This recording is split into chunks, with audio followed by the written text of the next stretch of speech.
Külə dönmüş şəhərin boz damarlarında qan donub buz tək. Ümidlər qəfəsdə çırpınır, azadlıq sadəcə bir uzaq istək. Addımlar ağıllaşır, asfaltın sinəsində dərin izlər var. Hər döngədə amansız bir tələ var, ümidləri tutub boğar.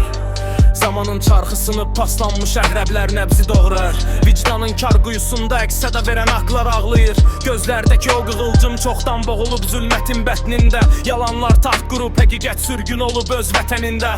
Maska taxmış simalar, içi boş qabığı rəngli vitrinlər. Dodaqlarda möhürlənmiş sir danışsa əgər dil bilinliyər. Bu labirintin çıxışı yoxdur, divarlar üstünə gəlir amban. Taleyin yazdığı hökm oxunur, qaçış yoxdur bu dar zindandan. Soyuq divarlar, şahid daşlar, dilə gəlsə qan ağlayar. Bura son dayanacaqdı, gələn qatar ancaq cəsəd daşıyar. Bu zülmət vadisində günəş doğmaz, köylər lalululu. Qanadları qırılmış mələklər, bax daşa dönüb solub. Bizi yanmış kitabların sətirlərində silinən nöqtələri.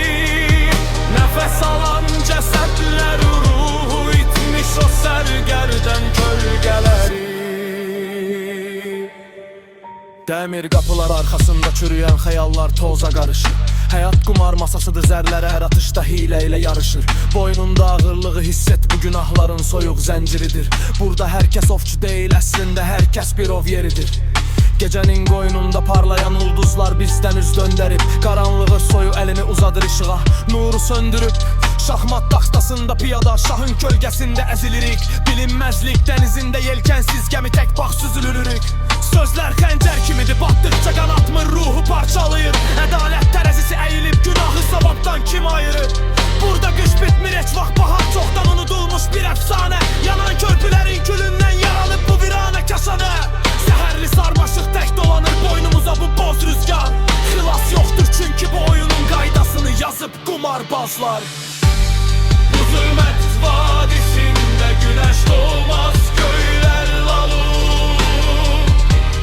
Qanadları qırılmış mələklər, bax daşa dönüb solub. Biz yanmış kitabların sətirlərində silinən nöqtələri. Nəfəs alan cəsədlər, ruhu itmiş o sərgərdən kölgələri. Deyirlər son yaxındır, amma əvvəl heç vaxt başlamadı ki.